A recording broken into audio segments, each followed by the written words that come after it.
Hello, hello. This is Robin Sampson with BibleJournalLove.com. I was doing today's Bible journaling prompt on forgiveness, and I came to a place on my Bible journal page that I thought you would like to know how to do.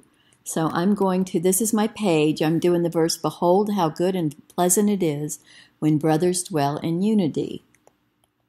And that's in Psalms 133:1. So when I added the word forgiven, I thought it would be cute to make this little chipboard wrap around this little flower. So I thought I'd show you how I do that. And first you have to make sure you're on this layer. Now I'm in Photoshop, but this can be done in Photoshop Elements.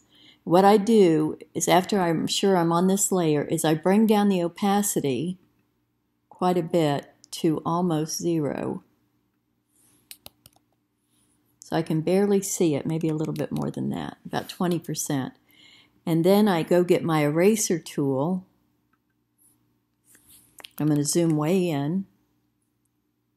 And then I click on it to rasterize it in Photoshop Elements. It's called Simplify.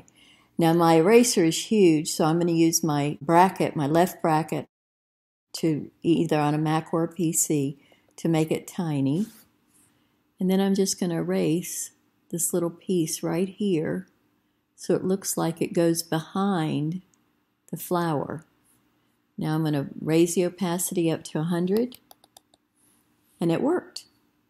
So I could actually have that showing through this part too, but I don't know if I'm going to do all that because I wrote a post and I want to get it out to you guys. So that was just a really super quick tutorial, less than 5 minutes. I created this with the Forgiveness Kit. It's available at the Bible Journal of Etsy shop. You can learn about Bible journaling classes that I give at BibleJournalLove.com. I give Bible lessons and Bible journaling lessons together.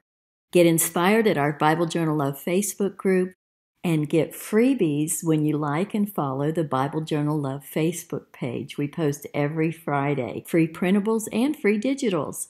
See you in the Facebook group. Bye-bye for now.